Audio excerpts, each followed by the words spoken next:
Qual foi a transformação mais surpreendente que tu visse com um cliente, um aluno, enfim? Eu já vi algumas, tá?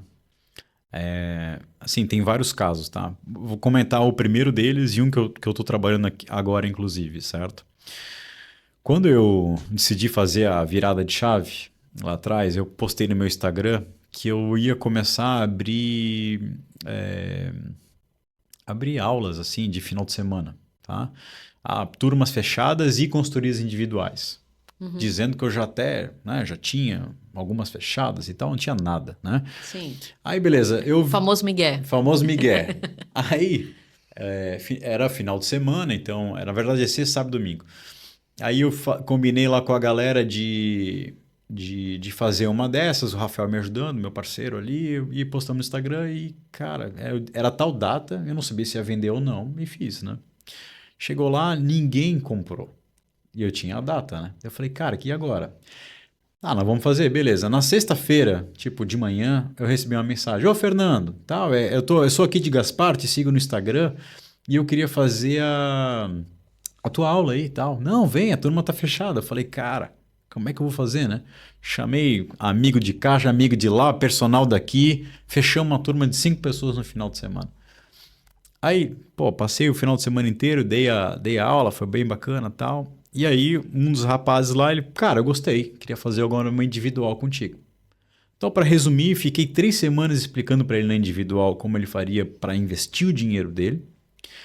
E aí, no final, ele falou, cara, bacana, mas com que dinheiro eu vou investir? Eu falei, como assim, pô? Tu não é médico, tu não ganha 30 mil reais por mês? Puxa.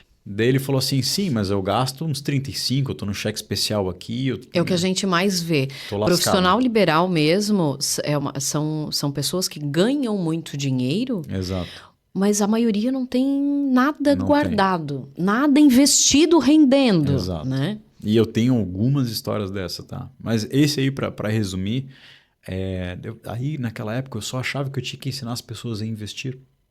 E eu comecei a me ligar que não, a realidade do brasileiro é totalmente diferente. A educação financeira é o básico. Exato, eu fui estudar sobre psicologia financeira e todos os gatilhos e viés que as pessoas têm, insegurança, etc. E aí a gente fez um trabalho, ele foi meu cobaia, a gente fez um trabalho de organização financeira e estabelecimento de metas e planos. Pô, e hoje o cara tá bem pra caramba, sabe? Super bem assim, ele precisava de um dinheiro para poder fazer a residência e tal, e tá tranquilo, e hoje ele tá voando de braçada, vamos dizer assim. Mas ele já falou, cara, muitas vezes eu volto a ser aquele cara que eu era antes. Já teve um outro que era a mesma situação, um médico de cruzeiro, tá? Não conhecia pessoalmente. E ele falou, cara, eu preciso largar isso aqui, eu tô há 10 anos no cruzeiro, ganha super bem, em dólar e tal, mas eu não tenho R$1 guardado, cara. Pô, ele ganhava assim, mais de 50 mil reais por mês. Não tinha R$1 guardado. Tudo em viagem. Considerando tal. que na viagem de cruzeiro que eles trabalham, Não eles não gastam nada. Nada. Não tem gasto com hospedagem, comida, alimentação, Exato. nada. Né? Só que ele não tinha noção do que era investimento, tá? Não tinha assim a mínima noção. Não sabia, nunca tinha ouvido falar em pai rico, pai pobre, nada, zero. E aí quando eu ensinei, ele falou, cara, virou uma chave aqui. Tu falas muito do pai rico, pai pobre, mas eu já tinha conhecimentos financeiros quando eu li. Mas ele é visualmente, ele cria uma visibilidade para tu entenderes o que aquilo significa efetivamente, né? Exatamente. Ele é muito bom mesmo. Exatamente. E sempre, eu dou palestra em escolas públicas aqui, né? Um projeto que eu tenho. Primeira pergunta que eu faço é, quem quer ser milionário? Toda criança levanta a mão. A segunda é, como é que você vai fazer para chegar lá? Alguns levantam, outros brincam, mas ninguém sabe. Aí eu pergunto assim, quem aqui sabe ler e escrever? Todo mundo levanta a mão. Eu pergunto, como? Língua portuguesa, a gente aprende na escola. E somar 1 mais 1 igual a 2, matemática. Sabe por que você não sabe como é que você vai ser um milionário? Nunca te ensinaram isso. Você não teve isso na escola, aqui uma aula boa de educação financeira.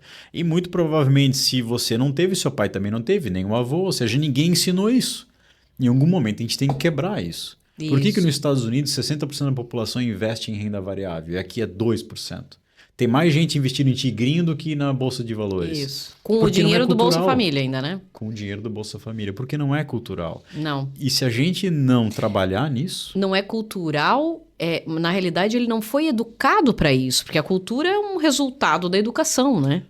Mas, por exemplo, assim, a nossa região ela tem muito a questão do terrenista. Então, às vezes, se você nasceu aqui, né, numa família onde tinha uma tradição germânica, onde se respeitava esse negócio de não gastar mais do que ganha, provavelmente vai ter capital. Às vezes não vai saber o que fazer com ele, mas vai ter aquele capital, vai ter o bem imobilizado ali.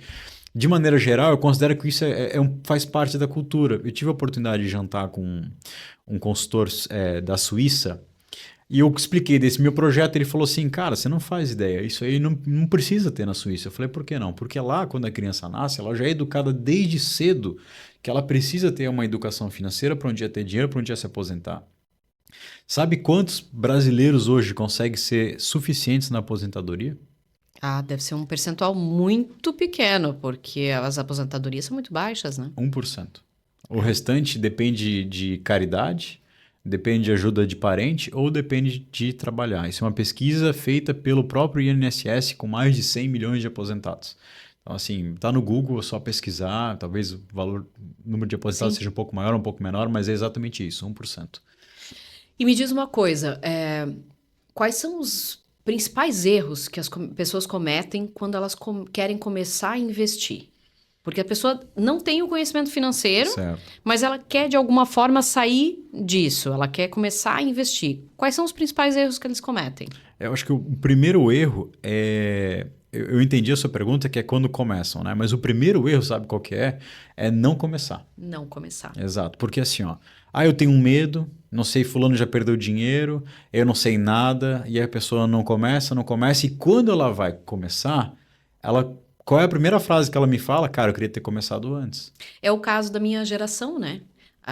Eu tô com 46.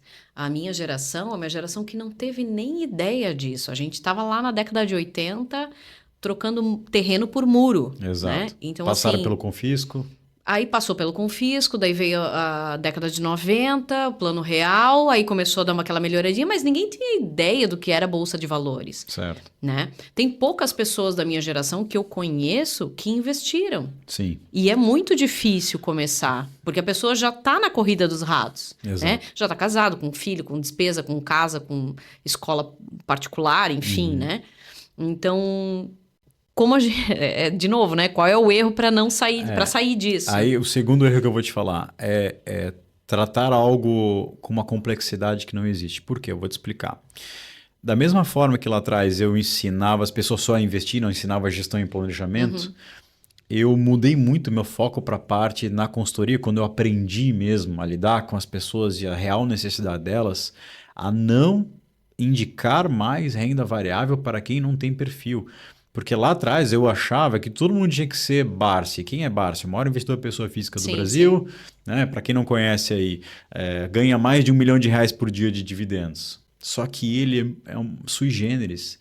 E quando a gente Ele é analisa... extremamente disciplinado, né? É uma outra realidade. Além do conhecimento técnico fora do comum, etc. Não é que não dá, daria, tá? Daria para todo mundo seguir aquilo, mas no Brasil não precisa. Eu vou te falar por quê. Porque no Brasil a gente tem um negócio chamado juros, ou Selic, que historicamente é muito alto. E se você faz um comparativo dos principais índices do país nos últimos 10 anos, você pode pegar a inflação, IFIX dos fundos imobiliários, Ibovespa das ações, IDIV das ações pagadoras de dividendos, ninguém bate o CDI, ninguém bate os juros. O que significa dizer isso? Você pode montar uma carteira de aposentadoria para viver super, hiper bem, somente investindo em renda fixa conservadora, Tesouro Direto, IPCA mais 7, é melhor do que investir em dólar a mais 5%. Então, trocando em miúdos aqui, é extremamente fácil você começar a investir no título mais seguro do país, Tesouro Direto, e ter um valor muito expressivo lá na frente. Basta você abrir uma conta numa corretora e fazer uma aplicação e fazer isso por várias vezes. Aí por que a pessoa não começa? Por medo. Entende? Então, o que eu diria na questão de erros? O primeiro e número 1 é não começar sem estar pronto. E o segundo é achar que é algo muito complexo ou querer retorno para amanhã. A ganância também, ela nos prejudica muito. Eu vou investir aqui, 1%, cara. Eu vou investir R$ 100 para ganhar R$ 1 por mês. Eu não vou começar. Entende? Isso eu vejo direto, entende? Só que a pessoa não consegue. Nós não somos ensinados a projetar o nosso patrimônio para o futuro. A gente mal e mal consegue lembrar dos escândalos de corrupção que aconteceram há 1, 2, 3 anos atrás. Ou agora. Ou agora, quiçá a gente vai conseguir mensurar se vale a pena eu deixar de viajar hoje, deixar de pedir o iFood para viver uma vida melhor no futuro. E o brasileiro também tem muito de ser imediatista, né? Exato. Então, assim, eu só se vive uma vez. Eu mereço isso hoje. Exato. Né? Então, são termos que deixam a gente com a falha, né? Exato. Continuar a perdurar na falha. E aí, para ter a virada de chave, ou vai ter que apanhar muito, tipo assim, tá muito ferrado. Já vi isso. Tipo, cara, não sei o que eu fiz, eu ganho bem, e agora eu tô devendo em cheque especial e não sei o que lá, empréstimo, eu quero mudar de vida. Pum, tomou uma decisão. Porque ou ele vai ficar a vida inteira nessa corrida dos ratos, onde trabalha para pagar a conta, fica sem dinheiro, ele trabalha, paga a conta, fica sem dinheiro, é promovido e fica sem dinheiro. Lá no final, quando ele vai ver que a INSS ali vai pagar para ele, hoje o quê? O topo ali deve estar perto de R$ 8.000, mas a despesa dele está em 20, entende? Ele fica desesperado, pô, como é que eu vou fazer? Então, se ele tivesse a noção disso antecipadamente, às vezes ele consegue tomar uma decisão de, cara, não precisa não viver. Eu sou contra isso, que nem o Barça ali, que não tem nem carro ou mal faz viagens. Eu sou contra. Basta ter um planejamento. Viva sim, mas, cara, um pouquinho do que tu ganha, começa a guardar, meu querido. Isso. Para que no futuro possa te servir, entendeu? Nem que não seja muito, mas que te ajude.